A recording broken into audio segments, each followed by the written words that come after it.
Happy Monday, everybody. Another episode of Realtor Hacks, Tips, and Tricks. I am one of your hosts, Halle McCrory, icon agent with eXp Realty and host for Emmy-nominated TV show American Dream TV for the Dallas location. And I've got one of my favorite people on today. But quickly, I want to introduce my podcast partner and just one of my best friends, Casey Stiers, who's also an American Dream host, but she is for the Raleigh location. So she's in Raleigh, North Carolina.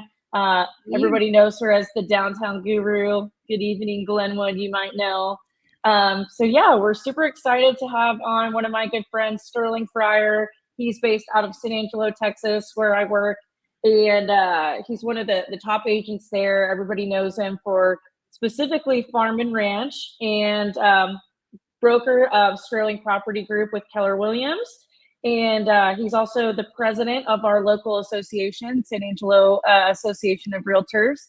What else? And he's got the MAI designation, so he's also an appraiser, which is super cool. So he knows exactly what he's talking about.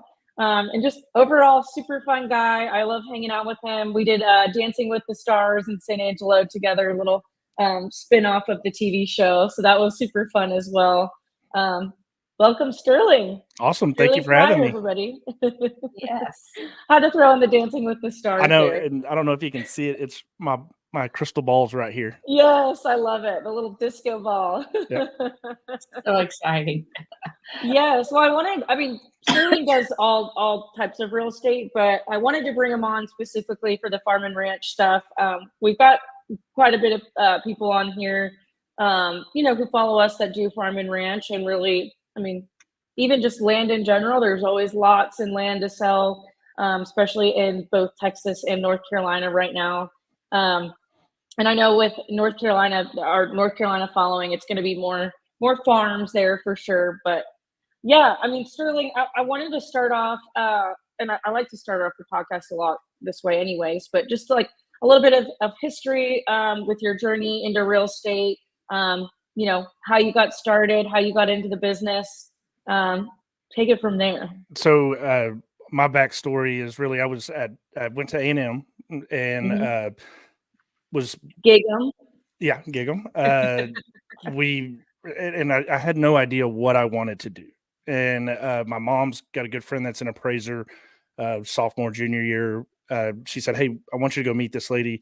Went and had dinner with her, and she started explaining what exactly an appraiser does and the research process and all of the data and everything behind it. And it clicked. And I said, okay, I'm going to go start looking at the different real estate classes and things like that at A&M, and not just like the brokerage side of things. And it was the first thing that I just understood. And, other people were having problems. And I was like, why are y'all having problems? It's the same as, biochemistry to a doctor or whatever. I was like, this makes sense to me. And so 6 months before I graduated, I actually started working for an appraisal company in College Station. I'm now a partner in that firm, and we do appraisals all over the state. Okay, that's really interesting. And that's actually a great place to get into real estate, I feel like, too, because Texas A&M has, it's the premier real estate research center. Like, that's where our whole state gets all of their data from and whatnot. So I feel like that was, I don't know, I bet that was, really interesting and set you up for success, too. Absolutely. I got lucky more than anything to be working prior to graduation. And then I've been with the company for 16 years in January. So it's all I've ever done, all I've ever known. Okay. So have you always been doing so I've known you for 4.5 years now, I would say, since I've gotten into real estate. I actually met his wife prior to that because I was in pharmaceutical sales before I got into real estate, and she was as well. And we'd have the same route, between San Angelo and Brownwood.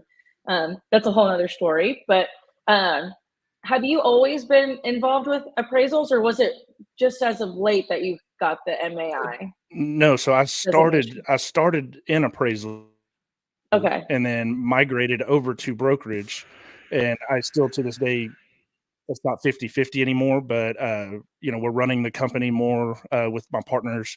I'm doing a lot more sales, but I still probably do, 75 to 80 appraisals a year. Yeah. And it's not, not residential, it's farm and ranch and commercial. So we deal with a lot of unique properties. Yeah. Yeah.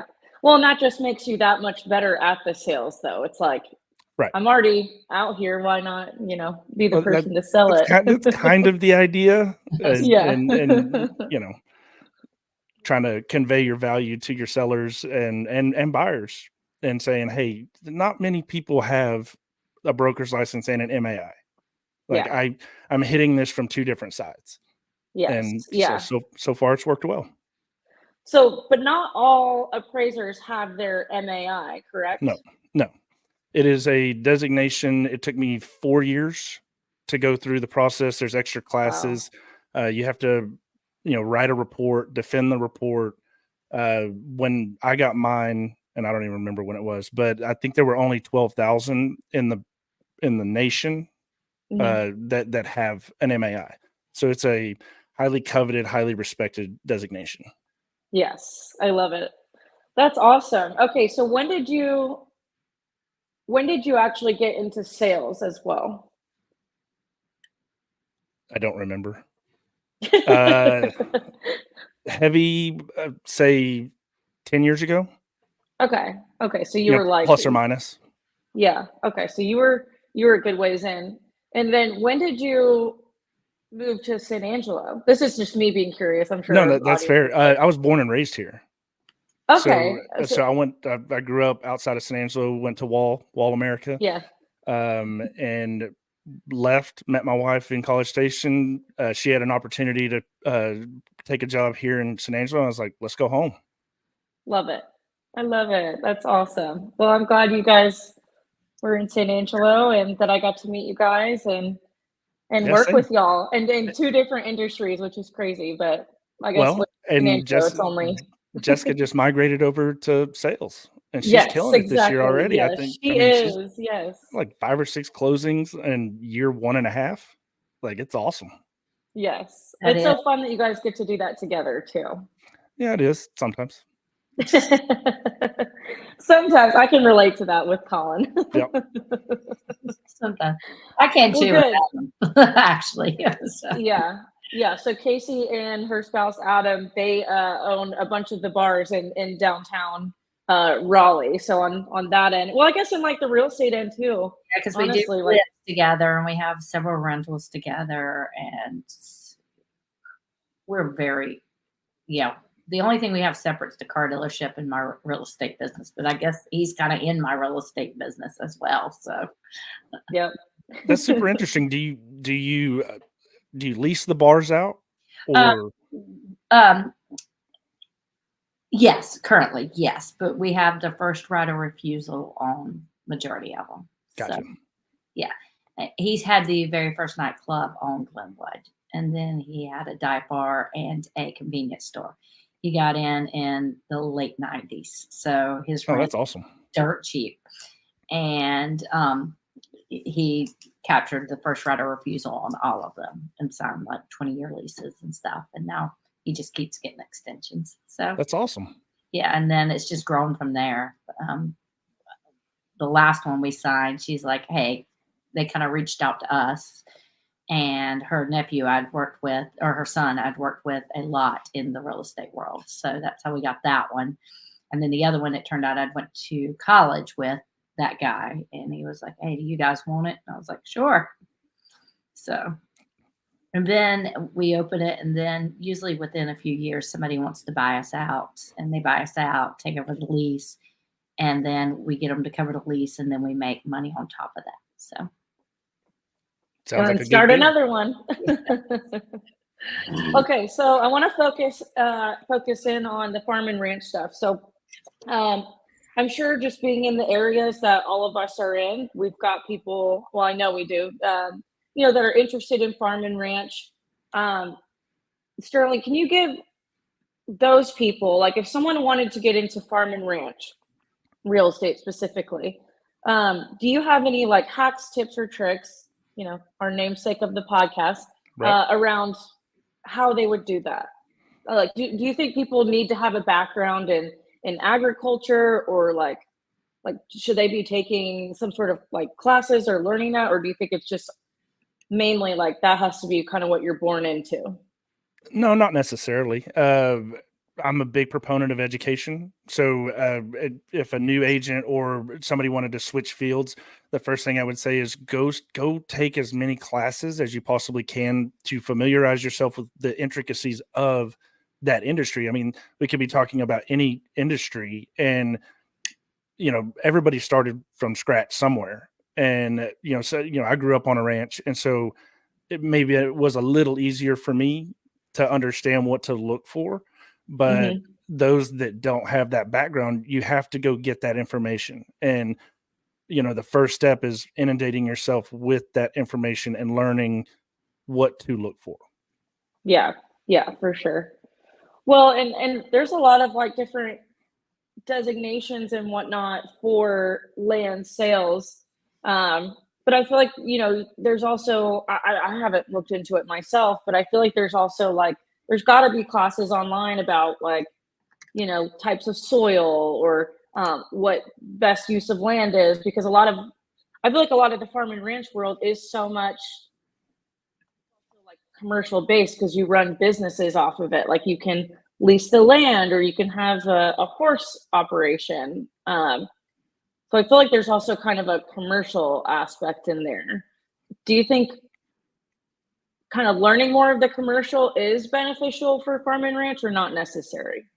I think it's applicable, but you're also going to do that with homes. And so on my Yeah. notes here, the first thing that I tell people when you're starting a valuation of a property, you got to find the highest and best use. Just like you said, what is your buyer type? Is it a horse property? Is it a farm? Is it a ranch? Is it, exotics? Is it a high game ranch? There's just so many different property types that you have to hone in on the highest and best use of that property. And that is going to narrow down your buyer pool and figure out who to market that to.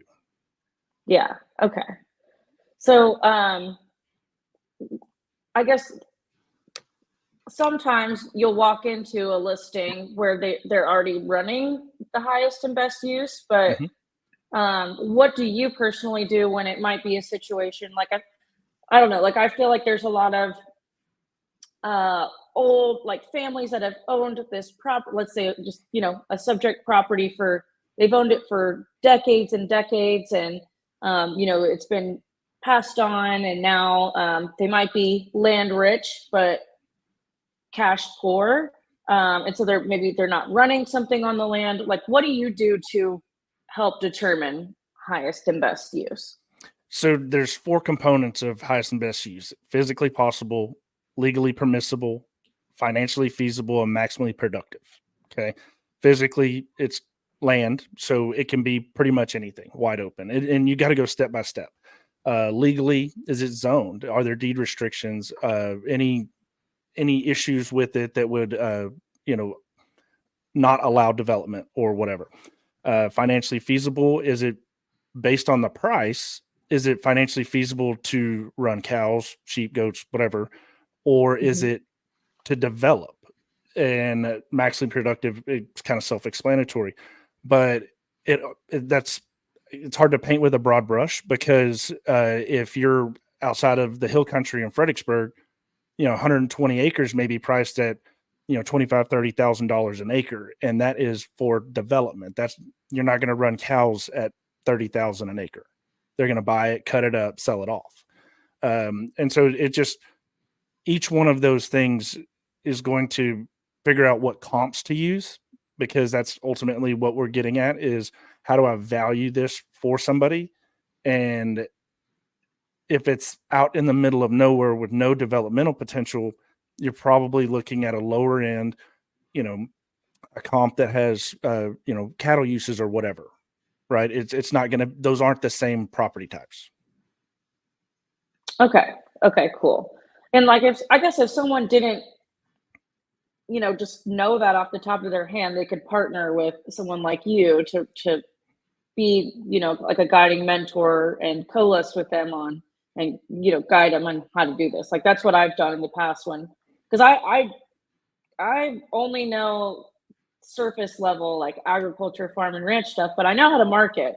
So I've taken on ranch listings, but I'll partner with, our farm and ranch broker on, like, to guide me on those types of that type of knowledge, I guess. Absolutely. Because it definitely is, like, that's what it revolves all around. And even for marketing too, like having someone help you with that side of the knowledge really helps with marketing as well. So I would say that could probably be a little hack in there, like partner with someone to help, mentor. A mentor will go a long ways. Think of your first property type that you sold, your first house. Did you know how to sell a house the first No. one? No, you had somebody to help you along with the process. And it's the same commercial and farm and ranch. Just make sure you have a good mentor. Yes, absolutely. And got to fulfill that NAR rule about, competency. Yes. Yep. Absolutely. Mhm. So I guess on that note, what do you have, like, any I guess, like, your favorite tools that you use? Like, I know Land ID is a big one. Big time. So I don't know. Could you talk about some So, of your favorite tools that you use? MapRight Land ID is invaluable, in my opinion. It's better than Onyx. It's better than some of the others. They have really spent a lot of money to update the platform, and it's super useful. Yes. Obviously all of your appraisal districts, it's not the same. I mean, you're going to have to go find, it could be 10 parcels. That's where Land ID comes in because it links up with the counties. Lands of Texas and Lands of America, granted you have to pay for it, but that gives you access to the comps that maybe it's not on MLS. A lot of farm and ranch brokers aren't realtors. And so, and you don't have to be, but they, there's Land Broker Co-op, Lands of Texas, Lands of America. And those are my main ones. Yeah. So, and from what I understand, so you can get comps from there, but with farm and ranch, a lot of times you're pulling comps from your lenders, right? Like No. your Capital Farm? No? Okay. No, Never well, mind. they have in-house appraisers that you can communicate with, and they'll sometimes share data with you. I don't think a lender's legally allowed to disclose a sales price, but Oh, okay. Yes. Yeah. but as Okay. far as comps go, like, they have in-house people that Capital Farm doesn't contract me to do an appraisal because they have somebody in-house. Right. But Okay. I have Capital Farm appraisers reach out to me for comp help, and we share data. Okay. Okay. Got it. Okay. So Lands of Texas or lands.com is really going to be Yes. your best source for comps then. Yes, and I don't know how the service is in different areas, different states, but it's I mean, it's not bad by any means. Yeah. And going back to Land ID too, like, so for residential, I've always used like Landglide, or I know a lot of people use the Onyx. Onyx is a hunting app, but it actually, like, it's almost the same thing as Landglide in the sense of you can pull up a map and see who owns which parcel. So if I'm, like, driving down a road, I can point my phone to a house and it'll, like, lock itself on that parcel, and I can pull all the appraisal data info up, like, super quick. Like, it's almost easier than just going to, in our sake for San Angelo, tomgreencad.com, and then typing in the address. It's almost just quicker to use those resources, in my opinion. And I know Onyx has a free version. Landglide doesn't, but I think Landglide's worth it. But so Land ID, which used to be MapRight, that's why we're saying Land ID, MapRight. It does the same thing, but you can actually pull up, like, where water wells are. You can pull up, like, the flood map on there and see where it is in the flood map. You can see, like, gas pipelines. You can see utility lines. It just has more to it than just like it has the stuff you need for farm and ranch, like minerals, not necessarily like the stuff you need every day for residential sales, I would say. Exactly. And you can run soil maps. You can do topography maps, aerial maps, street maps. I mean, it's really great. And you can create a link to embed in your listings that is Yes. an interactive map that is super useful. You can toggle the layers of, the water wells, because it's not always 100% accurate, but you can Yes. do it for your own personal information, for having discussions with a buyer or seller, but you can turn that off, as a public facing map. Yes. Yes. Yeah. Yeah. And even like it's not always easy to find a ranch either. So that's like another helpful tool, just like being able to even find it. Like it's like dropping a pin almost. Exactly. So with that being said, how does how do I say this? How does farm and ranch marketing differ from residential marketing, do you think? I mean, basically the same components, but Okay. again, it's tailoring to that farm and ranch side. Uh, you know, Water is obviously the big thing. Does it have public water, rural water, water well? What does that water well produce? I mean, you just gotta go through each of the characteristics of the land, and that is going to create your marketing for you. And so, you know, I'm sorry, I keep going back to the house analogy, but No, that's what it, a lot of people on it's, here are used to. yeah. So I mean, does the house have granite countertops, or does it have?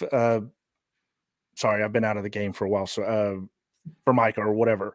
What upgrades does that house have that constitutes a higher price or downgrades? It all translates into marketing and pricing and everything. Yeah, absolutely.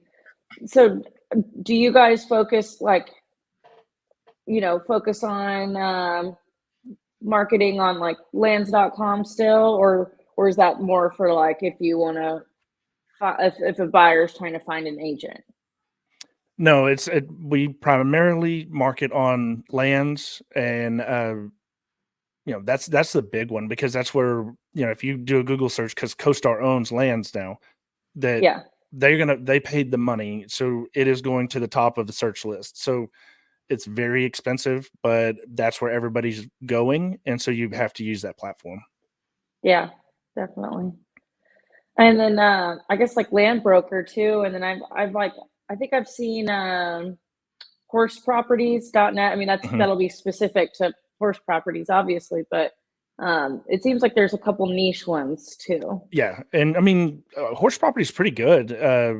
I sold 2 or 3 deals on it, and so, nothing bad to say about it. It's just smaller.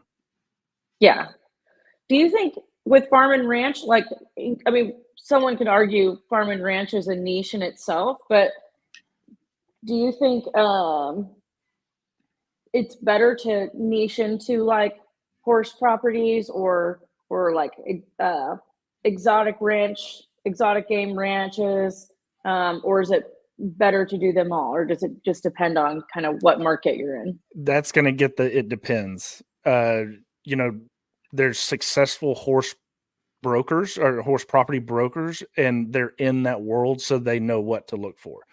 Uh, Hmm. my business partner, Jake Powers, is in the exotics world, and so Yeah, he knows what to look for and what will and won't work, where I have no clue. And so I lean on him for that information. Uh, yeah, he's a perfect example. yeah, so it depends. It depends on the person, and it goes back to competency. I mean, you better be competent in what you're doing. Yeah. So Casey could like partner up with someone if she had someone come to her and say, "I want a farm in North Carolina." She could partner up with, unless Casey, do you know about much about farms in North Carolina? A few. All I keep coming back to is this one house I sold, and it had peacocks and ducks and in a chicken house. And we're not talking on a full farm. We're talking on less than an acre of land is what we're talking. And All that on less than an acre? I had to dig into how much a peacock cost. How much does a chicken house cost? How much?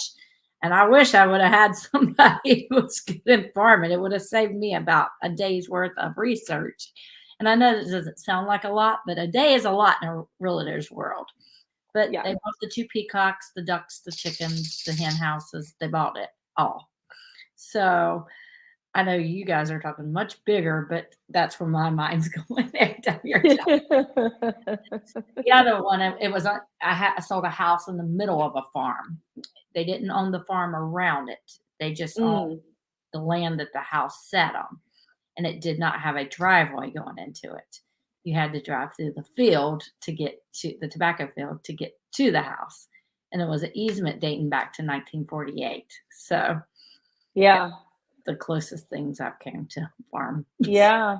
And even, I mean, that even like kind of reminds me too, like how much you rely on your attorney partners too for farm and ranch. I feel like because of all the, like easements and different mineral rights or water rights, stuff like that.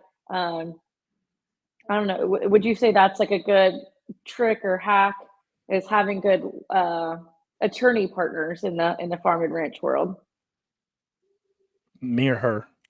Oh, Sterling. Yes. Oh, sorry. no, actually, that was actually one of the things that a major hack that maybe not everybody knows about is, for your mineral rights, hire a landman. And there's Okay. many all across the state. If anybody needs a recommendation, we can provide those. But those people go in to courthouses and go all the way back to the beginning of records and basically figure out a chain of title for the minerals. Because if a seller says I own 50% and they've been told that they've never run a title search, that landman will pay dividends, because there's times when, hey, you don't have minerals. You may say it, or you have more, right? So definitely reach out to a landman. They are worth their weight in gold. So how is that, like, why wouldn't that be the title company's job? Or is it just not as accurate? Well, the title companies do not run title on minerals. It's the surface only. Okay. So it will pick up the easement, should pick up the easements, all of the different things for the surface, but the mineral, and it says it in there that they do not warrant the title on minerals. Okay. That's really interesting. So is a landman an attorney? No. They just happen to be experts at that, though. Yeah, there are mineral attorneys that do run title searches, but a landman, that is their job. And I mean, I've got a friend that's a landman, and she is, I mean, it'll take a week in the courthouse going all the way back to 1800s or whatever. I mean, she's told me about having, been able to find that the wagons conveyed and the chickens conveyed, and then the minerals were over here. Like, it goes all the way back. I've done it once. I helped a landman clear some issues, and I had to go back to 1904, I believe, is as far back as we could go. And you want to talk about handwriting back then? Because I mean, it's all cursive. The lady between 1907 and 1910 really irritated me, because I couldn't read her handwriting, or I'm assuming it's that one, 1948, that deed, it was like that easement was like, holy cow, you guys did easements back in the day. Like, I didn't even realize this is not a new thing. So I know you would think so with how legal everything's gotten, but we had to have something back then. So okay, so I know you made some notes. Tell us a little bit, or like, what are your other hacks or tricks that you had for us, Sterling? So I touched on highest and best use. Developmental potential is a big one for those different property types that are going to be more expensive for cutting up and selling versus just regular farm and ranch. Definitely check your legal descriptions. What is on the appraisal districts in Texas are not always accurate, and they are, mostly shortened for simplicity. So when you have a survey, the legal description should be in the bottom right hand, left hand corner, and it shows the full legal. check your title policy whenever you get it. Make sure that your legals line up. Make sure you are selling the correct property, because it has happened that a title company has sold the wrong property in just the legal description. Wow. Definitely look at your floodplain, your floodway maps. You can't build something there. I mean, you could, but you have to build it up out of it. Floodway, you can't build in it at all. And government programs. So So in farm and ranch, there's CRP. There's a bunch of them. So I'm going to name two of them: EQIP and CRP. And I had to learn the hard way how to deal with the CRP, and this was 10 years ago, right around the time. And I didn't understand what it was. I didn't grow up farming, so it was a learning curve. It's a government-backed program to preserve the land. Basically, they pay you not to plant there, but also I sold a ranch last year that had a CRP program for fences, because it had a big creek running through it, and they wanted to keep cows out of the creek. And so they actually paid to fence off the creek down the middle of this property. And I mean, I think it was $5,000 a year. And I mean, it's a multi-year deal. And for farms and ranches, I mean, that pays for a lot. Yeah. Wow. What does CRP stand for? Or do you know? I don't know. It's just a government guy. Well, yeah. I don't know off the top of my head. So, but like you can, because I think of like Robin Tidwell's husband. Like there's actually people you can have consult you on, like, hey, you should apply for this government program or this program. What are those people called?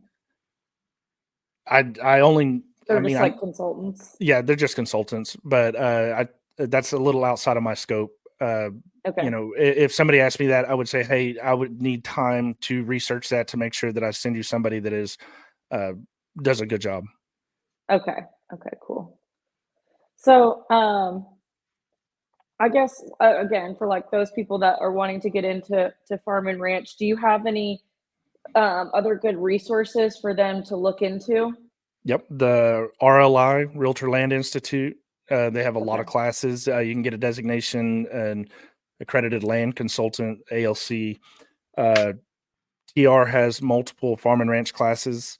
There's valuation classes. There's a lot of resources out there that, again, I go back and encourage them to reach out to those services and take those classes. And, and also for networking, you're going to meet people that are like-minded and want to do the exact same thing and want to learn or have been in the business a long time. And, it might open the doors to mentorship or, a business opportunity down the road. Yeah, I love it. Yeah. Yep. We were just talking about that on the last podcast, like putting yourself in situations where you can't, like if you want a mentor, like go put yourself in situations where you can network and, possibly run into the perfect person. So, well, and you're going to meet people that you can call that maybe I'm always said, let's collaborate, let's not compete. And so it's, if I have a question and to this day, I have people that I call and say, man, it's been a while since I've run across this, or I've never run across this. How do you think we should address this? And I mean, every single one of them, like we have, and it opens up a conversation. And, it doesn't have to be somebody in your backyard. It can be anybody that you trust. And, you just kind of share information, bounce off of each other, and, we're all better because of it. Yes. Yeah. So, are there like any big trends that you see right now in 2024 or coming up, in the coming years for farm and ranch real estate? Well, right now, interest rates are killing us. Yes. Yeah. I mean, we've seen a slowdown in the farm and ranch sector because of that. We have cash buyers, but those that have to borrow, and even like the wealthy people still like to borrow money. And, I've got a guy that he can write a check for basically anything that prefers to borrow the money, but at 8.5%, 9%. And it doesn't make sense. They can invest it somewhere else. And so that's put a big damper on the market. Yeah. And okay, so another one that I feel like I hear a lot about is people like flipping land, going in and buying it cheap from somebody who, again, might be someone who's land rich but cash poor, can't maybe maintain the land. These people will go in, buy the property cheap, clear whatever junk is on it, and then divide it. Or there might not even be junk, and they just happen to get it cheap and then divide it up and sell smaller pieces, which I know a lot of people don't like, that are in the area. So so I didn't like it because with my background, and then when you talk to brokers and people in the area, there's a lot of people going to bat for these people, because whenever they divide it into, say, it doesn't matter how many, 10 tracks, 12 tracks, 20 tracks, it doesn't matter. That's 20 potential people you're bringing into your economy. Yeah. And so one of the big arguments was, they're going to buy their groceries in Houston or Dallas or whatever, whenever they drive here. And that's just not the case. You have locals that are seeing new people in their businesses because of that development. And so because it might be like feed stores, even. Doesn't have to be a grocery store. I mean, your restaurants, it brings in commerce to your economy. And so I've eased up on my dislike for that. Yes. Yeah. Yeah. Well, and, I think it's better if it's more people to be, or I think it's better, even if it's more people, like if the land is better maintained, I feel like that's better for everybody than just like someone having this large piece of land that they just let go. Is that fair to say, or no? I mean, no, I don't know. That's a big, it depends. It depends who you sell it to, of course. But, we as realtors are big proponents of private property rights and everything. So you can dislike something all you want. It is their land. They can do whatever they want with it. Yes. Yeah. Well, and on the same talk track of people who might be land rich but cash poor, like a lot of people are. And this might have been a thing for a long time, because we've got wind turbines that come in and will pay people to set up on their land, or the solar farms. I feel like another one I've been hearing about is hydrogen plants. Can you talk a little bit about? I have a limited amount of knowledge on it, and to a point where I don't even want to really say anything. I think it's a fascinating technology that they're talking about.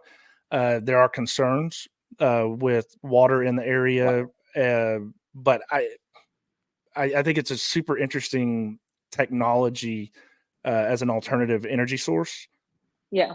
But I don't know enough about it to really comment. Yes. What about the wind turbines and solar farms? Yeah. Also just depends. So a lot of people ask, okay, I've got a property X, and the property next to me has the turbines. Is there a detriment in value? Every single time it depends. The comps, you have to do the research to find the comp that, in a perfect world, you find two properties, similar size, similar characteristics, one with, one without. You isolate the difference, if there is one, and there's your whatever in value, up, down, whatever. I know I've sold multiple tracks with the turbines on it, and if they're producing income, it's a win for the buyer, as long as it conveys. It's person by person. One person doesn't care and the other person does. Right. Okay. But ultimately, go back to the data. That's my big thing. Yeah. Gosh, that's really interesting to think about. So, and then with oil, have you sold any or appraised properties that have working oil, businesses on them? I don't know about businesses, but they're leased by oil and gas companies. And so the surface is leased, and so the oil company can go in and maintain their equipment, their pumps, and et cetera. That's the biggest thing of when getting in farm and ranch, or one of, is understanding your surface versus mineral and making sure you know what the seller intends to do and what they intend to convey, because that's a really big mistake if you say, yeah, it's going to convey everything, and the seller's like, whoa, wait a minute, like, no. So those are two different components of the real estate. And so just knowing you have the surface and the physical use, and then you have minerals, which are below. Right. And this is like stuff all that you'd find in your education, or these classes that you've mentioned. Yes. Okay. Correct. And so a partner of mine and I are actually actively working on writing a class for TR to teach. And, it's in the very early stages, but, we've, and all the stuff that we've gone to, all the conferences, you have a lot of people saying we don't have enough good quality classes. You have the intro and all the stuff, but, to really take a deep dive into these things, and that should roll out in the next few months. Yeah. Well, and I feel like it's also because, like you said, a lot of, I guess you said that ranch realtor or ranch agents don't have to be realtors. I mean, I guess it depends on your brokerage and whatnot too. But I've found that a lot of farm and ranch focused agents are not actually a part of National Association of Realtors. I feel like one of the few, and this is just for like San Angelo area. I don't know. And this is all so new. Yeah.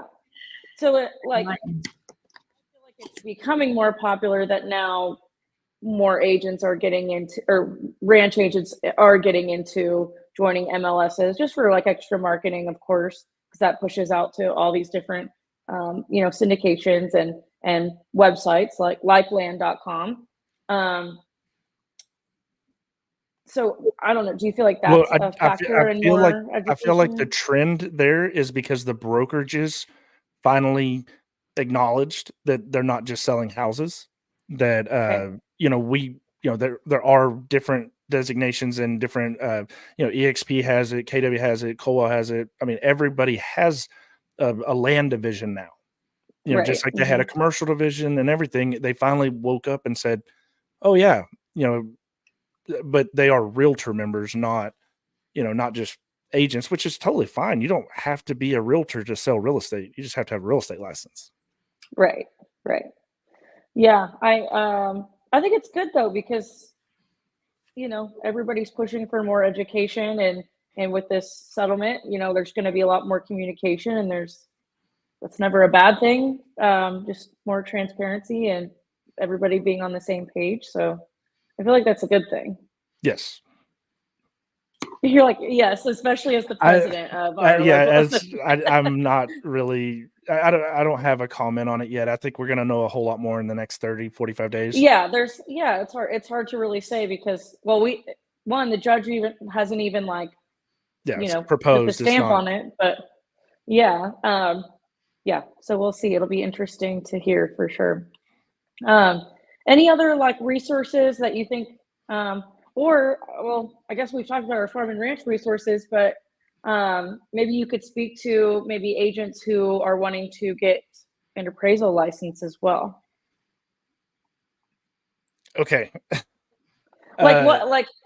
It's definitely not going to be for everybody, but if someone was interested in it, what would be do you think they should go and talk to an appraiser, or? Yeah, definitely talk to an appraiser. There's the appraisalinstitute.org, I believe.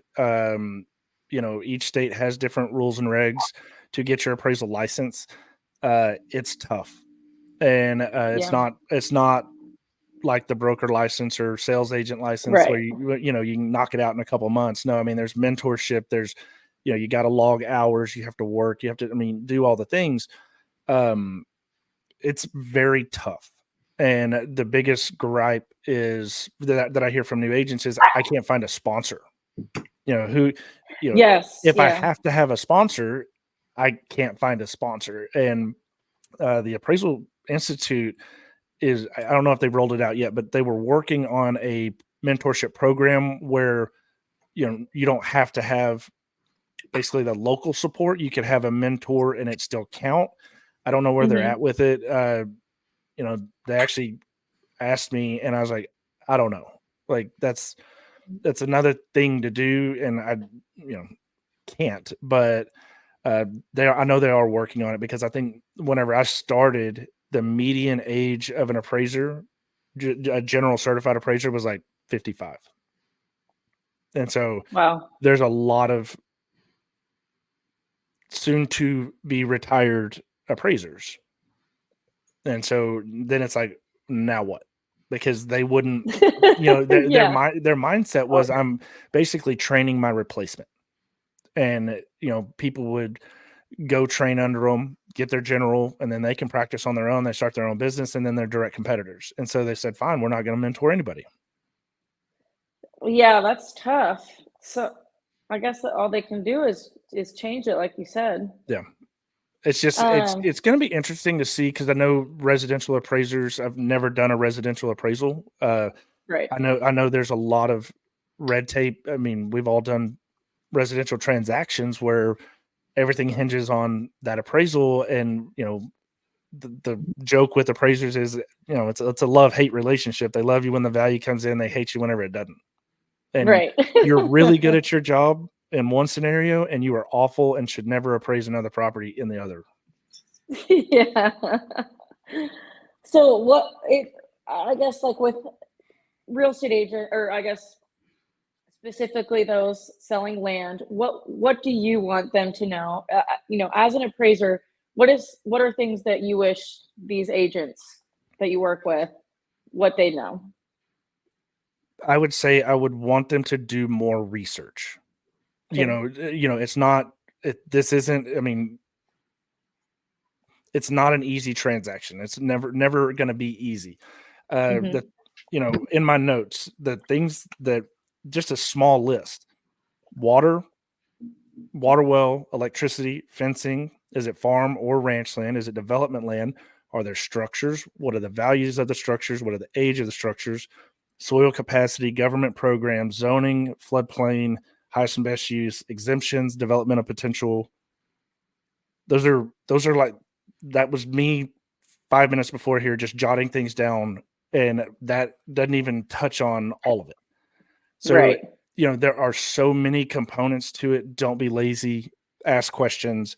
Go find somebody else's listing that is really, really good at what they do. Look at what they do and mimic it. Copy it. And if you don't know the answers to the questions, go find out. Don't just delete it and omit it and leave it out. Go do the work. Yeah. Absolutely. I love it. So many parts. It's like a whole nother world. Well, I mean, I've done commercial stuff. Whenever somebody's looking at a multi-tenant retail center versus an industrial building, I mean, there are different components of value that are going to add or detract. And so you better know what those are. And it's the same with houses. It doesn't matter. It's across all of them. It's making sure you understand what you have. Yeah. Awesome. Any other last hacks, tips, or tricks as we wrap up? No, thank you so much for having me. This was fun. Yes. Cool. And you guys, if you want to connect with Sterling, I've had his website rolling at the bottom of our page, sterlingpropertygroup.net. Any questions on land appraisals, farm and ranch questions, especially for Texas, he's your go-to guy for sure. And I don't know, even like, starting a team, that's like a whole nother podcast we could do. He's got a great team in San Angelo, some of the top agents in town. And then also, leadership within National Association of Realtors. He's on that too. He does it all. And with a wife and kids at that too. Yeah, the kids are going to kill me. 5 and 7 years old. Oh. Too funny.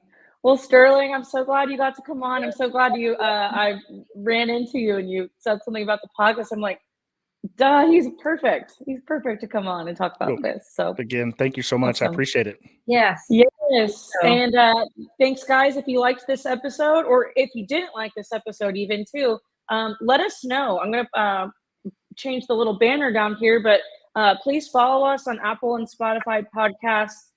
Leave a review, whether it's positive or negative. We are always looking for feedback on how we can improve, or any topics that you want us to cover in the future. We're on every Monday from 5:30 to 6:30 p.m. Central Time, 6:30 p.m. Eastern Time. And yeah, I hope everybody has a good week. And thank you again, Sterling Fryar, for coming on. Yes, thank you. It was so nice to meet you. Same here. You'll have a good day. You too. Have a Bye, great guys. week. Bye.